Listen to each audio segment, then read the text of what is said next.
bravo, questo era fallo.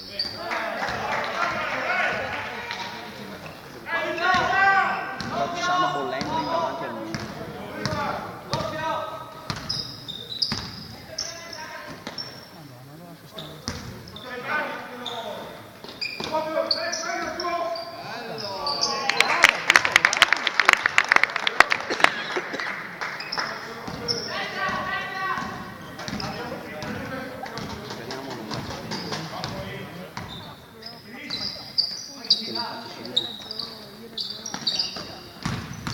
Non ti piace tanto come giocatore.